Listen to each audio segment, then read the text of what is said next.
Pues bueno, buenas tardes a todos. En esta ocasión nos acompaña la doctora Erendira Huerta Martínez. Ella es egresada de la licenciatura de Física en la Facultad de Ciencias y también ahí mismo hizo el doctorado en Ciencias en el área de Astronomía. Desde el doctorado y posteriormente en su postdoctorado, que lo hizo en el Instituto Nacional de Astrofísica en Italia, se dedicó al análisis de datos públicos de telescopios espaciales de rayos X y más adelante, a su regreso a México, ya en la UAM Iztapalapa, desarrolló el proyecto de transferencia radiativa en la atmósfera terrestre y actualmente se dedica a la docencia en matemáticas en el Instituto Politécnico Nacional y además a la investigación sobre datos públicos en finanzas. Además, se ha dedicado a la divulgación de la ciencia desde hace más de 20 años. Te doy la palabra, por favor, si quieres ahondar más en tu semblanza o iniciar, por favor, te escuchamos. Muchas gracias, Tahir, por la invitación. Estoy muy contenta de estar presentando este trabajo. Es parte del trabajo que hice en la UAM Iztapalapa con una beca que me dieron de repatriación de CONACYT, que ahora ya tiene distinto nombre, y pues quiero decir que a Tahir la conozco desde hace varios años en la huelga de la UNAM. Es muy amiga de uno de mis hermanos, de mi hermano favorito. Y quiero compartir el hecho de que en ese entonces pues nos tocó luchar por la gratuidad de la universidad pública, ¿no? Y pues sí, nos costó muy caro en el sentido de que pues retomar nuestras actividades académicas fue complicado y también pues en las actividades sociales, en las actividades universitarias. Y pues al final, desafortunadamente, la policía entró a la UNAM, ¿no? Lo cual significó que no tuvimos la capacidad de ponernos de acuerdo, pero al fin y al cabo ganamos la gratuidad de la educación y eso lo supe y eso lo entendí hasta años después en la UAM Iztapalapa, cuando uno de los investigadores me dijo, gracias por haber participado ahí, porque si no hubiésemos detenido, si no se hubiesen detenido la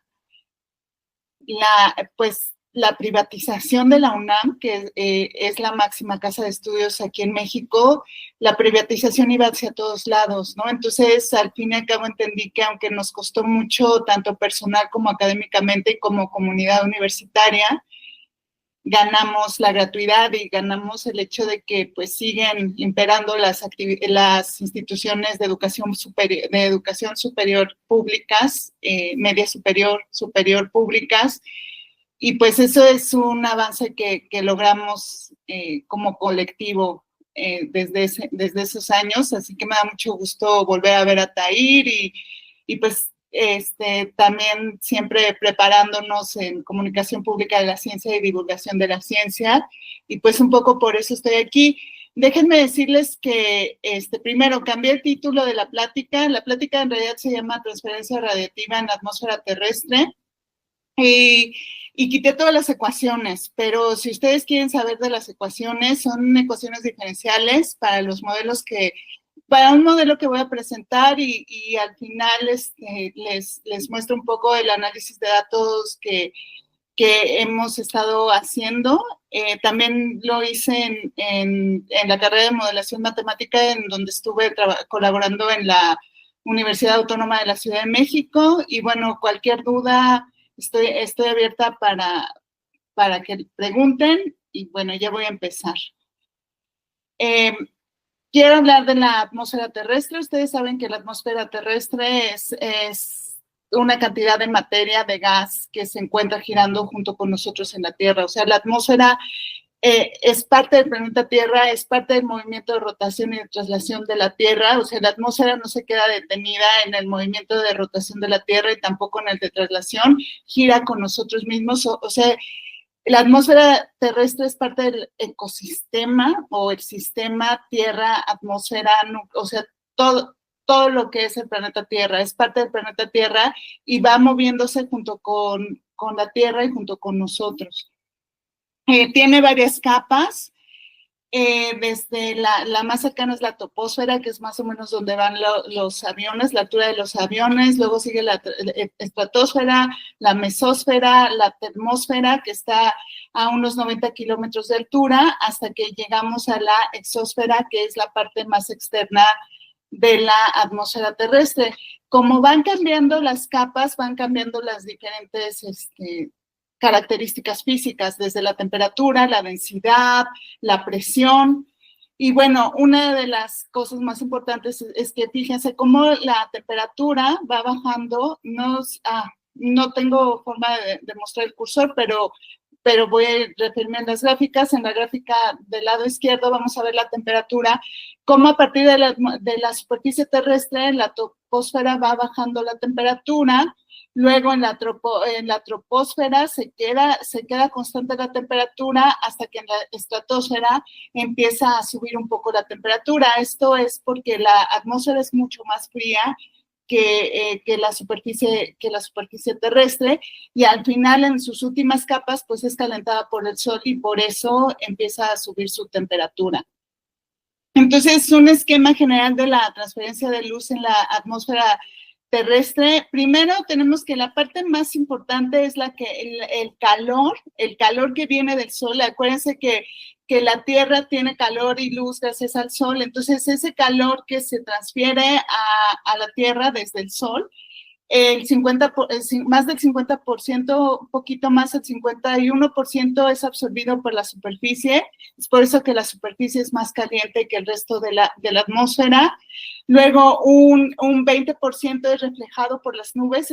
Esa radiación que es reflejada no alcanza a llegar a la superficie terrestre. Más o menos el 19% se absorbe por la atmósfera y por las nubes. Y bueno, un 6% se refleja por la misma atmósfera, como en la última parte, en la parte de la exósfera. Voy a regresar porque se me va. En la parte de la exósfera, esa parte refleja el 6% de la luz, así se vuelve el 100% de la radiación solar. Entonces, este es un sistema que de alguna forma ha estado en equilibrio térmico. Cuando digo equilibrio térmico es que las temperaturas no cambian de una manera adversa, es decir, no cambias de 20 grados centígrados a menos 10 grados centígrados, ¿no? Sino que la temperatura entre la noche y el día pues va cambiando paulatinamente y se dice que es un sistema en equilibrio térmico. Entonces, lo primero les voy a presentar un modelo de transferencia radiativa en la atmósfera terrestre. Ahora sí que como le hacemos es que juntamos varios elementos, ¿no? El primero y más importante es la radiación solar. Luego voy a hablarles un poco de la ecuación de transferencia radiativa, que significa la interacción que hay entre la luz del sol y las nubes. Y bueno, los espectros de la atmósfera con patrones de absorción y emisión de elementos que conocemos. Gracias a estos espectros podemos saber de qué está compuesta la atmósfera sin necesidad de ir y tomar una muestra directamente. Acuérdense que yo soy astrónoma, entonces los astrónomos, sobre todo, investigamos qué sucede en el cielo a partir de la luz y su interacción con la materia, porque no podemos ir directamente a hacer las mediciones, aunque en el caso de la atmósfera terrestre sí se puede ir directamente a hacer las mediciones. La radiación solar, que le voy a llamar radiación primaria, es la que produce la mayor parte de la interacción entre la atmósfera y la Tierra. Produce colisiones de las partículas de la atmósfera, movimiento interno de las partículas y pues se pueden aproximar a la radiación de un cuerpo negro descrito por la función de Planck, pero en ciertas frecuencias. ¿Qué quiero decir con eso? Mejor una figura. El Sol emite, y cuando se dice que emite como cuerpo negro, digamos que emite en toda su capacidad, que no hay nada que limite la luz del Sol emitir en toda su capacidad, y vamos a ver su emisión de cuerpo negro en la parte izquierda de la pantalla, que podemos ver que su máximo pico más o menos está en unos 7000 Kelvin, se empieza a bajar, y esa es la radiación solar tal cual, con lo que llamamos radiación primaria. Luego, ¿qué va a pasar? Cuando esta radiación solar llegue e interactúe con las nubes, van a existir espectros de absorción y emisión. Lo pueden ver a la derecha. Si nos vamos en la parte más superficial de la atmósfera, en la exosfera, vamos a poder ver que es la parte de azul de la imagen de la derecha. Vamos a poder ver que ahí la radiación del sol casi se asemeja por completo a un cuerpo negro, pero conforme nos bajamos de la atmósfera, la radiación del sol va a ser no nada más reflejada, sino también va a ser absorbida por las nubes, y estos patrones que podemos ver que son como huecos en la emisión del sol son los elementos químicos o las moléculas que están interactuando con la luz solar, y gracias a esos espectros de absorción podemos saber a través de telescopios de qué está compuesta la atmósfera terrestre. De hecho, así se modela la radiación de una estrella, que las estrellas también tienen su atmósfera, y todo el material que está entre la estrella y nosotros, pues se va a ver con estas absorciones. ¿No? Entonces, ¿qué tenemos en las observaciones terrestres? Tenemos al observador. En este caso voy a presentar unas observaciones de un telescopio que está en Hawái. La luz del sol, pero no vamos a ver directamente la luz del sol. Para eso tendríamos que irnos a un telescopio espacial, saliéndonos de la atmósfera. Por eso no sé si han oído hablar del telescopio espacial Hubble.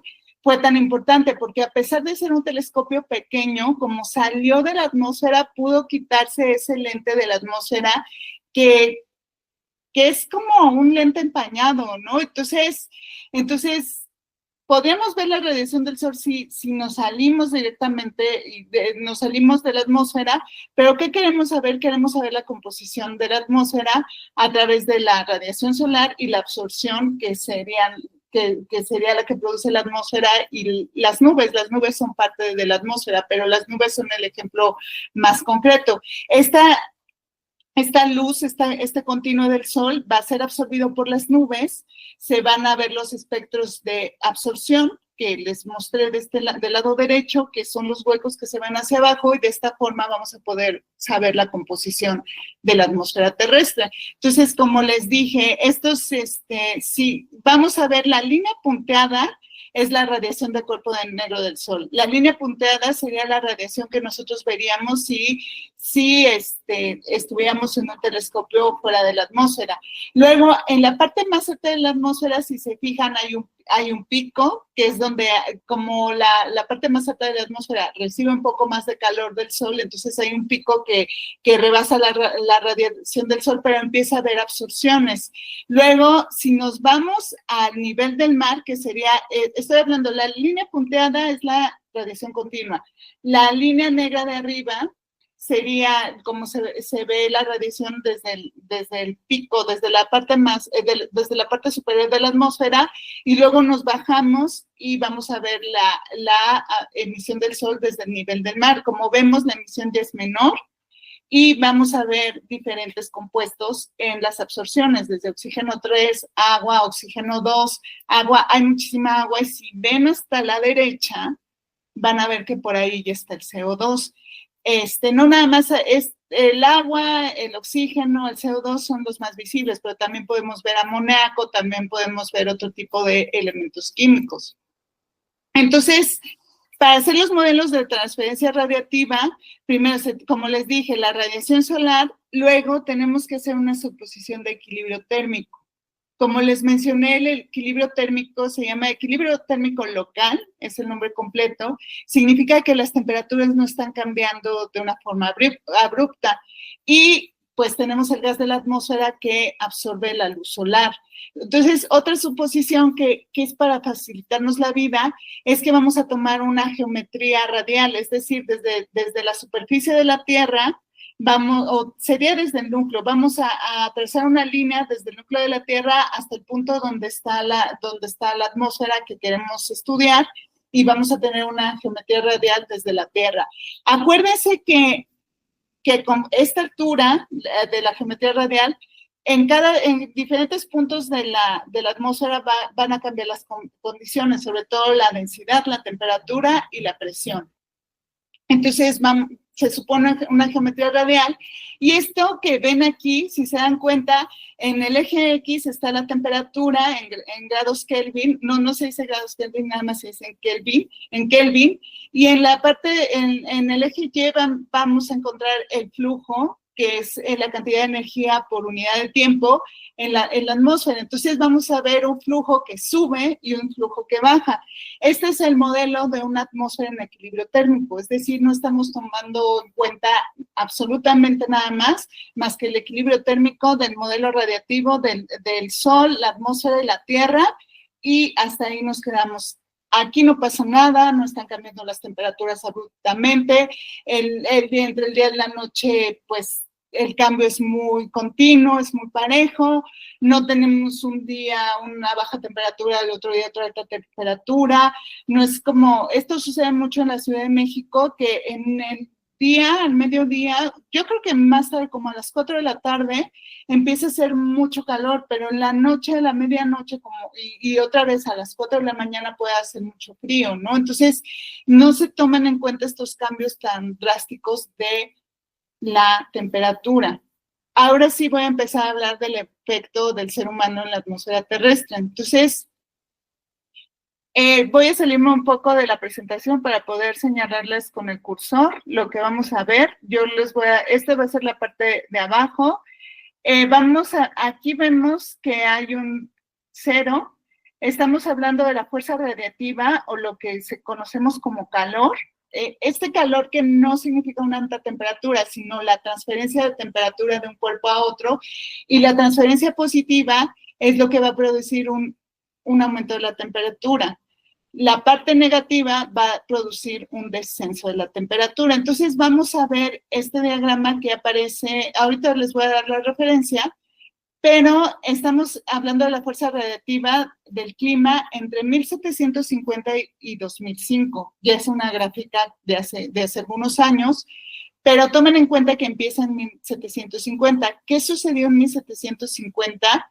Lo que conocemos como la revolución industrial, donde se empezó a quemar el carbono como forma de combustible, ¿no? Entonces, a partir de ese entonces, a partir de hace ya 3 siglos, estamos inyectando continuamente gases que están afectando el equilibrio térmico de la Tierra. Entonces, otra vez me voy a salir nada más, voy a empezar, nada más para enseñarles que voy a empezar desde la parte de arriba y me voy a ir bajando describiendo qué significa cada elemento, ¿no? Entonces, desde la parte de arriba tenemos el CO2. Si se dan cuenta, el CO2 o dióxido de carbono tiene una parte de calor positivo muy fuerte. ¿Eso qué significa? Que está aumentando la temperatura de la atmósfera. Luego vamos a tener el N2O, el amoníaco, y vamos a ver el ozono. El ozono y lo que se conoce, que es el tercero, y lo que se conoce como los gases que están produciendo un cambio climático, son los que más están originando que la temperatura del planeta o de la atmósfera, acuérdense que cuando hablo de planeta o atmósfera estoy hablando del mismo ecosistema, del mismo sistema, está aumentando la temperatura. Luego, si nos vamos más hacia abajo, vamos a ver el agua de vapor, que sí tiene un efecto de calentamiento, el vapor de agua, perdón, que sí tiene un efecto de calentamiento, pero no es tanto, ¿no? Luego vamos a ver lo que se conoce como el albedo superficial, que produce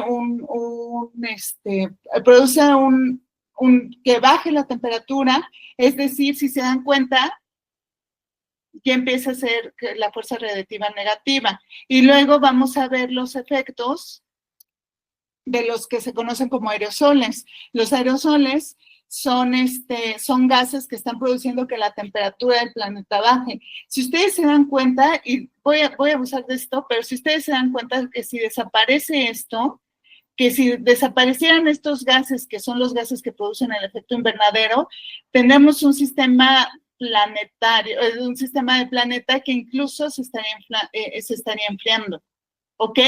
Pero, ¿por qué? Porque si pudiésemos tomar aquí algo y borrar estos gases, lo que tendríamos es que las fuerzas radiativas negativas ganarían y entonces la temperatura estaría bajando. Pero ¿qué sucede? Vamos a ver, no, me falta mencionar la parte del sol. La parte del sol, pues obviamente está calentando a la atmósfera.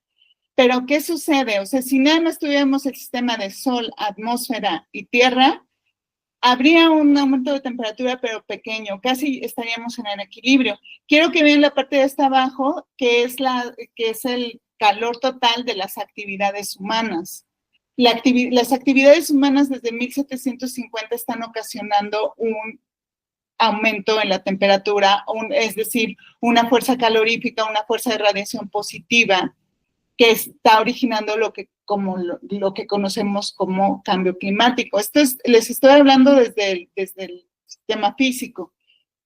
Entonces, vamos a ver cómo este problema poco a poco se va complicando, porque es un problema complicado. Aquí está la referencia, se llama An Introduction to Atmospheric Physics, es de Andrews. Entonces, vamos a ver qué efecto tienen los que yo llamo los gases que generan el calentamiento global. En realidad tendría que ser los tres primeros. El problema de estos gases es que tienen un tiempo largo de vida. Estamos hablando de unos 100 años de vida, es decir, llegan a la atmósfera y se quedan ahí, siguen produciendo sus efectos hasta 100 años. No, estos son los gases que causan el efecto invernadero, voy a decir los gases tipo invernadero para acortar la frase. Y estos son los gases que nosotros como seres humanos estamos produciendo en la atmósfera. Estos gases no es que nada más se incendie algo o haya una ciudad muy contaminada, o sea, no es que esté ahí y lleguen a la atmósfera y ya, bueno, ya llegaron, se van a quedar ahí aproximadamente unos 100 años. Eso complica mucho el problema del calentamiento climático, ¿no? Luego, cuando llueve, estos gases tienden a irse al suelo porque la lluvia los empuja hacia abajo. Entonces, es cuando vemos que después de la lluvia, pues hay un cielo muy despejado porque estos gases, estas moléculas las bajó la lluvia, ¿no? Entonces, estos gases son mayormente generados por la actividad humana y están produciendo el efecto neto de calor positivo en la atmósfera. Luego, tenemos estos aerosoles que hacen que la temperatura baje. El problema se complica porque estos aerosoles solamente duran semanas en la atmósfera.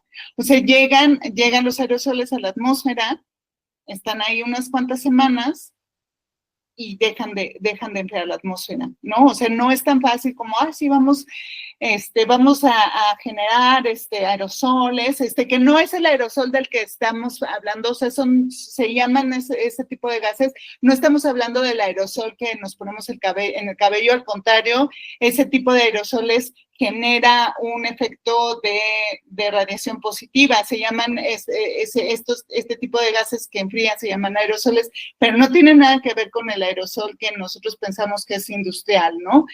Entonces, esto no es un problema de, bueno, sí, vamos a inflar la atmósfera con gases que enfríen el planeta y pues así se va a enfriar. El problema es que los gases que calientan están viviendo 100 años en la atmósfera, mientras los gases que enfrían apenas viven unas semanas, ¿no? No viven exactamente, sino que su efecto es de apenas algunas semanas. Y pues estos aerosoles, no, como les digo, no les estoy hablando de los aerosoles industriales, sino son todos los efectos positivos que producen pues las reservas naturales, el hielo, todo lo que deberíamos de cuidar como pues naturaleza, ¿no? Entonces, al final tenemos que el efecto neto que estamos produciendo los seres humanos, o sea, si ya hay un efecto neto positivo gracias a la radiación del sol, que es un efecto que podría significar un aumento de temperatura, pero pequeño y casi imperceptible, a cambio de lo que estamos haciendo desde la revolución industrial, que significa que estamos calentando de una forma complicada la atmósfera. Entonces, quiero seguir hablando del efecto invernadero. Entonces tenemos estos gases, uno es amoníaco, el otro es dióxido de carbono y luego el otro es N2O, no, ahorita creo que es óxido de nitrógeno, algo así. No soy buena para la química, por eso me dediqué a la física, pero que me parece que es el óxido de nitrógeno. Entonces, ¿qué sucede con estos gases? Estos gases se quedan atrapados en la atmósfera, como lo pueden ver en la diapositiva, en la figura. Se quedan atrapados en la atmósfera y ¿qué sucede? Que las longitudes de onda largas, que significan, cuando la longitud de onda es larga, significa que las frecuencias son pequeñas. Y eso significa que la luz más fría, que la luz más fría, bueno, no voy a hablar de frío o calor en la luz, voy a decir que la luz que entra de largas longitudes de onda, pues las absorbe el planeta, pero las de bajas longitudes de onda se quedan atrapadas en la atmósfera porque estos gases no permiten que se salgan de la atmósfera. O sea, esta luz que va entrando y que debería de ser naturalmente reflejada, o sea, que debería de salir naturalmente de la atmósfera, se queda atrapada y entonces empieza a surgir lo que se conoce como el efecto invernadero. Pueden ir al Jardín Botánico de la UNAM y ver que en los invernaderos, en cualquier invernadero, el efecto de calor significa que hay una capa que está atrapando el calor dentro del invernadero y no deja salir este calor como naturalmente sucedería con una atmósfera, digamos, limpia, ¿no? Entonces, empieza a haber un efecto que se llama retroalimentación. Empieza a ser más difícil el problema. No nada más tenemos que los gases tipo invernadero que provocan el efecto invernadero viven alrededor de 100 años, sino que es un efecto que se llama retroalimentación y se los voy a explicar. Primero llega el CO2, voy a empezar a hablar del CO2 porque es el que causa el mayor efecto porque es el gas más abundante que hemos estado inyectando en la atmósfera en el transcurso de estos siglos. Llega el CO2 y entonces como hay una capa que no permite a la luz solar escapar de la atmósfera, aumenta la temperatura. Entonces la atmósfera se empieza a calentar y entonces el CO2 sigue aumentando porque seguimos haciendo las actividades que generan CO2 y entonces aumenta la temperatura del CO2 que ya está ahí y entonces es un efecto que está aumentando la temperatura no de una forma lineal, ¿no? Así de, tengo tanta cantidad de CO2, entonces aumenta la temperatura, no, porque este CO2 se empieza a calentar más y entonces eso aumenta toda la temperatura de la Tierra, pero entonces llega más CO2 y entonces ese CO2 está ocasionando mayor temperatura. Esto se le llama retroalimentación. Porque el efecto entre más CO2 hay no es un efecto simple, sino que empieza a aumentar la temperatura paulatinamente. Entonces, el efecto de la retroalimentación climática, esto es lo que vamos a ver como en un esquema, la temperatura inicial, empieza una temperatura inicial, entonces se inyectan más gases que generan el efecto invernadero, sube la temperatura y ya tenemos una temperatura inicial que es un poco más alta. Y así se empieza a inyectar más, sube la temperatura, se inyecta más, sube la temperatura y entonces la temperatura empieza a crecer iterativa y continuamente, que es lo que ha estado sucediendo. Entonces, me regreso a los modelos de transferencia radiativa en la atmósfera. Y vemos que en estos modelos todavía no estamos tomando en cuenta el efecto de los gases invernaderos. Entonces, hay un modelo presentado en Andrews que de la atmósfera gris significa que no dependen de los colores, sino que, porque aparte al modelo hay que mejorarlo aumentando los colores y tenemos la aproximación de difusión que significa la geometría radial. La retroalimentación climática, que está dada por la derivada del flujo de calor con respecto a la temperatura, es la que va a modelar matemáticamente este aumento iterativo de la concentración de gases. Como les dije, aumento de la concentración de gases, aumenta la temperatura, aumento en la radiación de longitudes de onda corta atrapada en la atmósfera, aumenta la temperatura, hay una temperatura inicial mayor y empieza este ciclo nuevamente. Y matemáticamente la que está modelando esta retroalimentación se llama alfa, y entonces, ¿cómo vamos a encontrar alfa y cómo es que funcionan los modelos de transferencia radiativa ya tomando en cuenta el efecto del calentamiento global? Entonces, aquí les estoy presentando la concentración de CO2 en un observatorio de Hawái que se llama Mauna Loa. Si se dan cuenta, estas mediciones empiezan en 1960, están hasta hoy en día. Ustedes pueden entrar a la página y van a ver los datos. Como se dan cuenta, la concentración del CO2 por partes por millón está aumentando paulatinamente. Si ustedes quisieran hacer una regresión lineal con los datos que tienen en la izquierda, no es una regresión lineal, se aleja, sobre todo en el inicio y al final. Está creciendo de una manera que puede llegar hasta ser exponencial. Entonces, la pendiente que va a ir cambiando, o sea, si fuera una pendiente constante, entonces sería un modelo lineal, entonces alfa sería un modelo constante. O sea, esta alfa que vemos aquí, que está dada por alfa, la diferencial del flujo de calor con respecto al tiempo, sería constante, y entonces esto sería una línea recta, y la concentración de CO2 pues se está subiendo como una línea recta. Resulta que no, resulta que alfa también es una variable que está cambiando con respecto que está aumentando con respecto al tiempo, y eso complica aún más los modelos de radiación, y eso complica más el problema de cambio climático. Si se dan cuenta, han estado haciendo estas mediciones desde 1960 y tienen de 2025 porque este telescopio sigue funcionando. Entonces, se sabe que existe un aumento continuo de los gases producidos por los seres humanos, como el CO2, el amoníaco, que es el CH4, y el nitrógeno oxoso. ¿Hay algún químico que me ayude? Entonces, el más abundante de los gases tipo invernadero, que es el que más se toma en cuenta, es el CO2. Y entonces tenemos que está creciendo como va esta ecuación, que sería el flujo de CO2 es igual a 5.3 veces por el logaritmo natural de beta. Este es el último modelo que presenta Andrews, pero a mí me parece que debería de ser una exponencial, y esto lo va a definir la regresión lineal con logaritmos, o una modelación de datos que sea más adecuada, lo va a definir, y no es constante. Eso complica aún más el problema. Esto lo pueden ver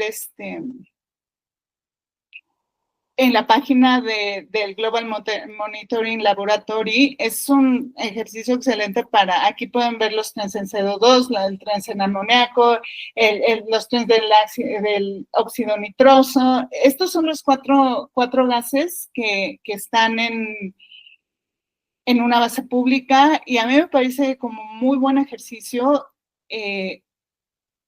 con un programita de Python, una regresión lineal. Se van a dar cuenta que no va como regresión lineal, logaritmo, logaritmo, logaritmo y, logaritmo x. Los últimos resultados que obtuvimos, al parecer, está creciendo de una forma exponencial, pero me parece que podría ser aún un mejor modelo, un modelo matemático más complicado, porque el problema es muy complicado físicamente hablando.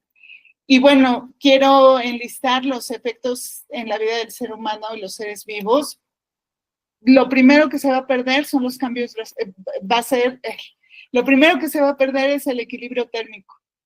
Va a haber cambios drásticos de temperatura. Esto ya lo estamos viendo. Va a haber catástrofes en grandes poblaciones, catástrofes debidas a huracanes, a todo lo que tenga que ver con cambios bruscos de temperatura.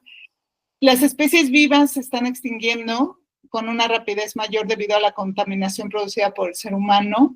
También nos estamos acabando el agua, y eso está está ligado, ¿no? Porque qué está pasando en los polos? El hielo de los polos se está derritiendo y entonces en lugar de que eso sea mayores flujos de agua, lo que está sucediendo, porque acuérdense que es agua salada y no es fácil quitarle lo salado al agua salada, lo ideal es que fuera agua potable, pero no lo es.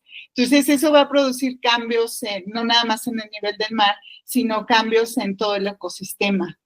Y algo muy importante que quiero mencionar es que la mayor parte de la contaminación atmosférica es producida por las grandes empresas internacionales, que además utilizan cantidades industriales de agua y materiales orgánicos. Estoy hablando de Coca-Cola, estoy hablando de las chanteras, estoy hablando de las industrias que hacen autos, estoy hablando de las grandes fábricas.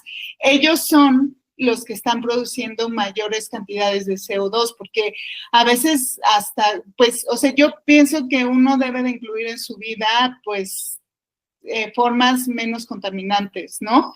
Pero al fin y al cabo, pues estamos inmersos en este sistema donde todo es consumir, sobre todo, o sea, no nada más hay un daño al planeta, también hay daño a nuestros organismos, ¿no? O sea, la Coca-Cola es el mejor ejemplo de cómo podemos dañar nuestro organismo y también al planeta. Y bueno, o sea, se dice que ya estamos en un punto de no retorno.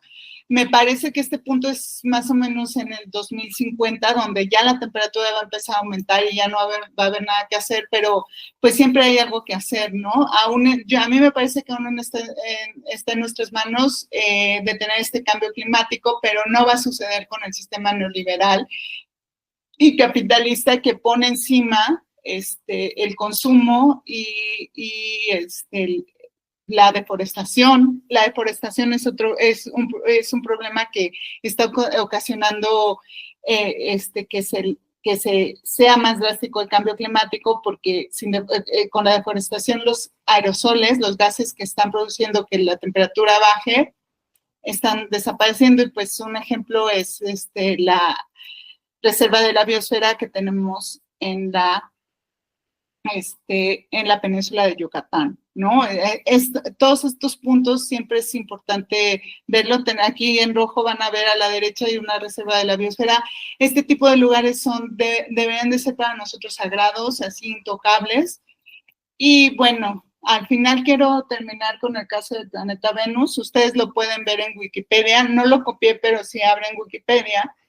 Les va a decir que el planeta Venus tiene una temperatura de aproximadamente 400 grados centígrados. La temperatura entre el día y la noche no cambia, se llama inercia térmica. O sea, si le da el sol directamente a Venus y si no le da el sol directamente a Venus, es lo mismo, la temperatura del planeta es constante. Y bueno, Venus está en un invernadero continuo, ¿no? Entonces, yo no sé hasta qué punto las condiciones del planeta Venus no sea justamente por un efecto invernadero que se salió de control. Entonces, nada más acuérdense que en Venus la temperatura es muy alta y eso que implica que muchos de los materiales que aquí vemos como sólidos, en Venus están como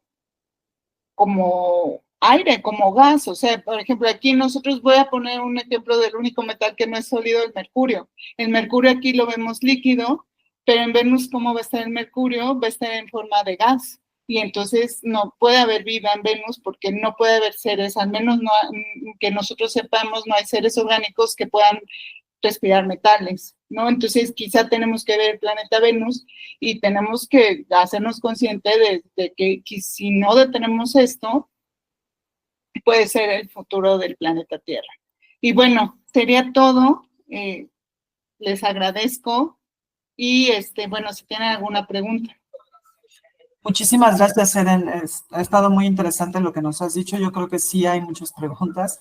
En el chat de la llamada, Ulises te preguntaba, ¿cómo es el proceso por el que los aerosoles generan un forzamiento radiativo negativo?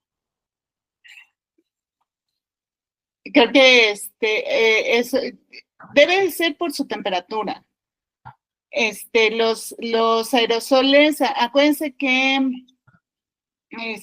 para enfriar necesitamos algo más frío, ¿no? Entonces, algo más frío y y por su temperatura y por sus condiciones de gas. O sea, tendría que ser los aerosoles tendrían que ser un gas o son un gas que no absorben la luz del sol, sino que se mantienen un poco inertes ante los cambios de la radiación del sol. Entonces, esa es buena pregunta y creo que tengo que investigar al respecto. Pero, o sea, insisto, no son los aerosoles industriales, sino que son el gas frío que hace que no absorbe la luz del sol y que hace que la temperatura baje continuamente. O sea, quiero pensar que son gases de menores temperaturas, como, no sé si recuerden que en las nubes hay lugares donde hay hielo, ¿no? Entonces, son estos gases de bajas temperaturas. Si me permites, quisiera ahondar en la respuesta que diste.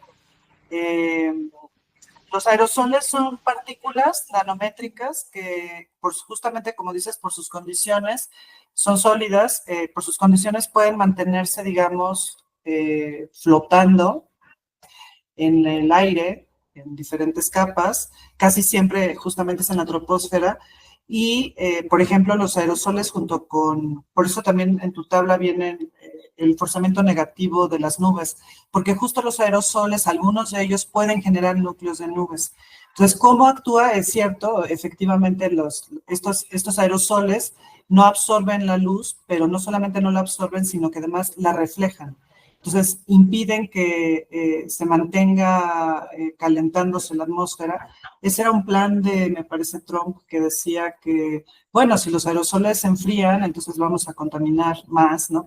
Porque finalmente los aerosoles, pues son este polvo nanométrico que puede subir, que puede mantenerse durante varios días flotando, o no necesariamente flotando porque actúa como un fluido, o sea, sí, como se va con el viento, digamos, se mantiene ciertos días en la atmósfera y él decía, pues hay que hacer más, pero tienes toda la razón, o sea, no se está hablando de los aerosoles industriales.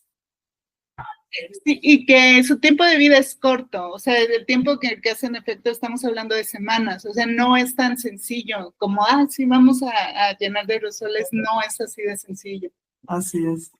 También, bueno, Tonatiuh Manzano nos dice que el metano es un gas producido por el ganado vacuno.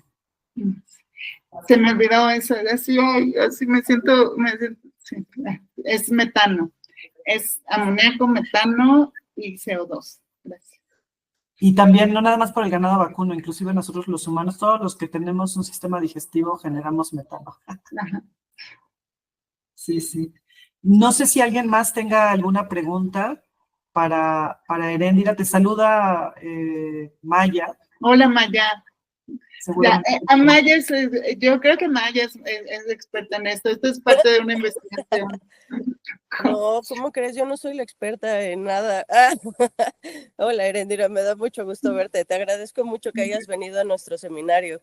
Es un seminario como dedicado para los profesores y una cosa así. Entonces, yo quería preguntarte un poco en ese sentido. Tú que has trabajado con estos datos así, ¿qué nos recomiendas como desde qué punto enfocarlo para los estudiantes que tenemos? Bueno, yo creo que lo primero es comunicarles que es un problema complejo, ¿no? Que no tiene una solución simple, sino como que irlos preparando con todas estas condiciones que hay para que entiendan que tienen que pensar cómo van a detenerlo, ¿no? Porque no es un suceso, o sea, no es simple, ¿no? La otra, que a mí se me hace un buen ejercicio, yo lo hice con mis alumnos de Casa Libertad, de modelación matemática, una regresión lineal con los datos para que se den cuenta que con los datos de CO2, de metano, de los gases que están ahí, para que se den cuenta que si de por sí es un proceso complejo, está creciendo de una forma exponencial, ¿no? Entonces, eso a mí me parecería un bonito ejercicio, no nada más para que sepan el comportamiento, sino para que aprendan a hacer regresiones lineales en Python, o sea, bueno, Excel, pero Python, y que ellos mismos, o sea, si deciden irse a carreras de lo que se conocen como ciencias duras o ciencias naturales, digan, yo voy a hacer un modelo que matemático y lo voy a probar para ver de qué forma está creciendo el CO2. O sea, sí está creciendo de una forma grave. O sea, yo la verdad es que cuando estaba estudiando esto, yo decía, ya fuimos, o sea, ya fuimos, ya, o sea, como, qué bueno, que no es lo que, o sea, qué bueno que ya no, no quiero decir, no No quiero dar. tuve hijos, eso. Ajá, gracias. Gracias.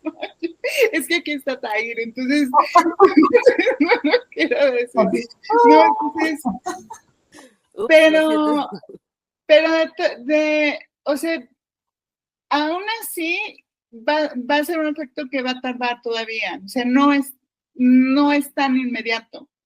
Entonces, buscar soluciones, me parece que, o sea, como ejercicio pueden bajar datos públicos, eso les va a servir el resto de sus carreras, incluso si se van a ciencias sociales, porque también ahí hacen análisis estadísticos, es un análisis estadístico, pero sobre todo que se den cuenta del problema, porque si tomas en cuenta sociológicamente, ecológicamente, o sea, en cada rama de la naturaleza es un problema complejo. En física es un problema, a mí se me hizo uno de los problemas más complejos que hay. Entonces, eso.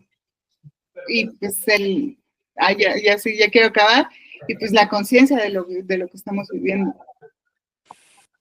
María del Carmen, que es de la Academia de Biología, también te quiero preguntar. Sí, gracias. Hola, Erendira, ¿cómo estás? Muy buena tarde.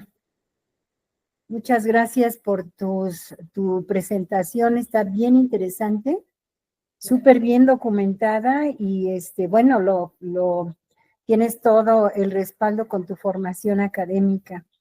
Aquí el comentario más bien se centra en lo complicado que es para cualquier área del conocimiento a nivel de bachillerato, llevar estos conocimientos y trabajarlos de manera transversal. Es decir, que podamos trabajar juntos físicos, químicos, biólogos, como tú lo comentabas, desde la bioética, ¿no? Y otras áreas del conocimiento. Creo que solamente así podremos lograr que haya un mayor impacto en la formación de los jóvenes y sobre todo que empiecen a tener este pensamiento crítico o empiecen a formarlo en relación a este tipo de problemáticas. El asunto es que a veces el impacto, pensamos que el impacto de uno a uno de cada uno de nosotros no es tan alto como el de las empresas, pero yo les he demostrado que todo lo que arroja cada uno de nosotros y en suma sí tiene un impacto enorme, no solo tenemos que mirar hacia las grandes empresas, ¿no? Muchas gracias porque sí es cierto, porque al fin y al cabo, ¿quiénes consumimos lo que nos dan las grandes empresas? No serían grandes empresas si no hubiese consumidores, ¿no? O tantos consumidores. Así es. Muchas gracias. Muchísimas gracias. No sé si alguien más tenga alguna pregunta. Adriana Olvera, por favor. Hola, sí, muchas gracias. Doctora, muchas gracias. Deje de enciendo mi cámara. A ver si aquí, no sé si se pueda ver, pero bueno, agradecerle mucho porque la presentación estuvo bien interesante. Muchas gracias. Y yo creo, bueno, yo soy más del área de ciencias sociales, entonces yo creo que efectivamente estos temas se tienen que abordar porque son problemas complejos y necesitan pues la concurrencia de las diversas disciplinas, ¿no? Para poder reflexionar sobre ellos. Yo pienso también, y algo que le quería preguntar es, ¿se puede abordar desde la parte de las políticas públicas, ¿no? O sea, como entender también como ciudadanos qué es lo que nosotros estamos votando, ¿no? A quienes estamos eligiendo, por ejemplo. Y pensaba en esto que usted mencionaba, ¿no? Sobre cómo el neoliberalismo no está pensando o no está yendo a favor de la vida, no a favor del planeta. De hecho, toda esta carrera espacial, ¿no? Que se emprende últimamente como para ir a buscar otros espacios en Marte, en otros planetas, para identificar a dónde van a ir esos selectos de una élite que puedan pagar o irse a refugiar ahí, mientras al resto pues nos quedamos en este espacio contaminado, ¿no? En este planeta que no puede salvarse. Entonces, como hacer estas reflexiones también con los jóvenes creo que es muy importante. Y pensaba también, y esta es otra, bueno, una pregunta o reflexión que le quiero compartir, en China hay un sol artificial, ¿no? Que construyeron. Entonces, creo que también ese tipo de políticas, no sé hacia dónde quieran ir los chinos, ¿no? Con es como es como un reactor nuclear, o no sé cómo funcione, pero cómo va a impactar, ¿no? También el uso de este tipo de otros mecanismos, ¿no? Que hasta ahora no hemos visto y que pueden sí alterar todavía más esta tendencia, ¿no? Que ya tiene usted registrada de por sí por sus datos. Muchas gracias. Ay, gracias. Algo importante es que, bueno, es que ahora sí me voy desde la formación de astrónoma. No hay un lugar cercano con las condiciones de vida de la Tierra. Se supone que está una de las lunas de Júpiter, me parece que es la Io, que podría tener condiciones similares, pero no, o sea, como humanidad, hemos alunizado una vez.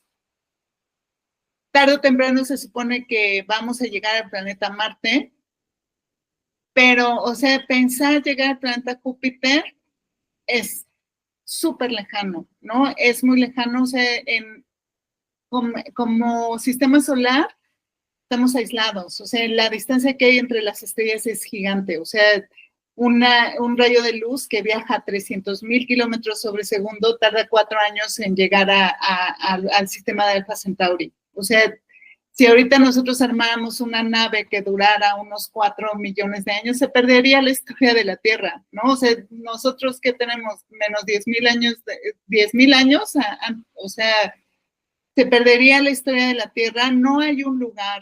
Y a mí me parece que esto de que así ellos se van y aquí nos dejan.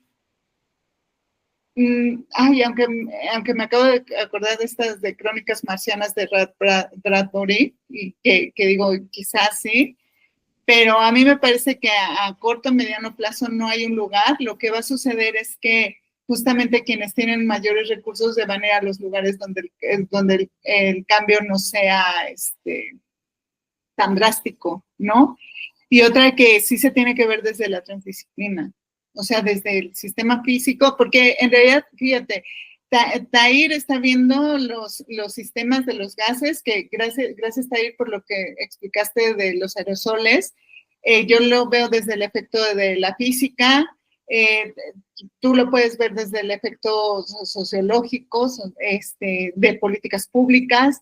Entonces, siendo un problema, también se puede ver desde los sistemas ecológicos, desde la hidráulica, o sea, tiene que ver con el agua. Entonces, es un problema que tenemos que trabajar transdisciplinariamente, ¿no? Entonces, si cada quien, pues mencionar lo complejo que es el problema y pues buscar las soluciones, porque es que sí, cuando hice esta investigación, yo dije, ya fue, pero conforme ha pasado el tiempo, pienso que sí tiene que haber una solución al respecto, ¿no? Porque si no, pues sería completamente una tragedia, ¿no? Y al fin y al cabo, ay, perdón, o sea, lo voy a mencionar, pero hay un autor italiano que habla sobre las plantas, ¿no? Que dice que las plantas son las sobrevivientes y los seres más evolucionados de la Tierra. Entonces, hay una parte donde él menciona que se fue a Hiroshima. Entonces, estaba en Japón y de repente lo invitaron a un bosque. Entonces, este bosque de Hiroshima, que es un bosque donde los árboles están chuecos, o sea, puedes ver cosas impresionantes de las plantas, sobrevivieron a un ataque nuclear, ¿no? Sigue un bosque vivo ahí, ¿no? Entonces, este tipo de reflexiones llego y qué tal que, o sea, y lo que dicen, se llama, si no, lo voy a buscar el nombre, lo que dice este autor es que los que nos vamos a ir primero somos todos los animales, los humanos somos animales, ¿no? Y los que van a sobrevivir son las plantas, ¿no? Porque tienen un proceso de evolución más avanzado. Entonces, quizá, o sea, este tipo de cosas me han hecho pensar que, pues sí, es catastrófico, es drástico para nosotros como seres vivos, como seres del reino animal, pero al fin y al cabo el planeta va a sobrevivir. Y eso esa es la esperanza. El planeta, las plantas, como sean, van a evolucionar de tal forma que ellas van a sobrevivir y pues ahora sí que nos estamos poniendo sobre el cuello somos los humanos junto con el reino animal. Voy a buscar, es que tengo mala memoria, pero sí es un libro, ¿cómo se llama? Es que, me gustaría decírselos ahorita, pero no, a ver, voy a buscarlo en mi chat, pero se lo puedo mandar a ir cuando lo encuentre para que se los pase, porque a mí sí se me hizo como esperanzador decir, bueno, quizá nosotros no vamos a sobrevivir, pero las plantas sí tienen esa capacidad. Muchísimas gracias, Eren. Ulises nos recomienda el uso de la simulación de efecto invernadero de la Universidad de Colorado, de esta aplicación de PHET o PHET, para trabajar con los estudiantes. Samuel Maca dice que al final de cuentas todos estamos involucrados en la problemática, solo que algunos toman conciencia de ella y a otros, que son la mayoría, no les importa. Y finalmente Beatriz Oropesa te da las gracias por la explicación tan clara, de la cual me hago partícipe. Muchísimas gracias. Es sumamente interesante lo que has estado haciendo con estos datos de observatorio. Y creo que sí es una muy buena idea que los estudiantes mismos los conozcan primero, ¿no? Y después que sean capaces también de trabajar con ellos. Creo que es una excelente idea para trabajar este tema particularmente con los estudiantes.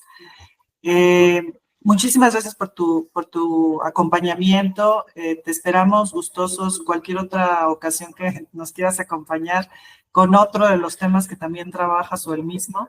Muchísimas gracias a todos los que estuvieron presentes. Recuerden que la grabación va a estar pública en los próximos días. De todas maneras, pueden ver la regrabación en Facebook. Muchas gracias a todos. Antes ya les conseguí este es el título del libro en italiano, está en español y de hecho en español está en la red, es de Fabio Marzano, está en español y se los recomiendo porque también les va a servir mucho para ejemplificar cómo el mundo vegetal ha sobrevivido. Ay, me dio mucho gusto verte, Maya. Y también a ti, Tay.